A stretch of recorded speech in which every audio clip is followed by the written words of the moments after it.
Hey there, my name's Scott, and you're looking at my sink because this is one of my new favorite tools. This is called the Gap brush. I like it. Looks like, I don't know, like a shark or Pac-Man eating something there. I don't know, I think it was cool. But anyways, I use this thing quite a bit, a lot more than I thought I would. There's 3 separate tools on it. I'll show you the one I use the most here in a second. It's got this little brush tool, which admittedly I don't use as much because I use this more as a wet tool, although it would be good for that. This would be good if you're like sweeping something off.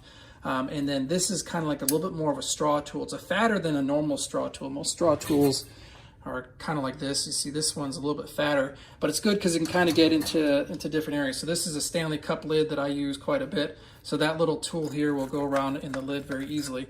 But what I like a ton about the little teeth side of it, I don't know what it's called. It's called the teeth tool, is that it can go and it'll clean around the edges of my Stanley cup really well, or any type of like screw-on lid that you have like this. So I'll get a little damp. I like this Dawn power wash a lot. I'll spray a little bit of that on there.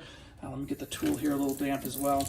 And then it just nice and easily kind of goes around and will scrub all around the different parts of the rim or the threading of this and clean it really good. I can pull off as well the little gasket on here. Of course, now my hands are a little soapy, so it's harder to do. But I can pull off the gasket of that and I can clean up all the way up around the edge. And of course, it's not coming off for me while I'm doing this. There we go.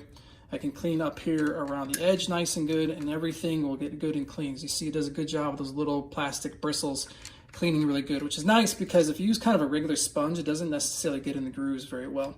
Move this around a little bit more, and I can use, again, this tool here and clean it really good. So this is kind of, I'd say, like a good detailing brush. You know, if you want to clean something bigger, if I'm cleaning inside the cup, it's not going to be great. But around the edges here, this does a really good job of cleaning anywhere there's that threading or anywhere that's a little bit finer edge like that.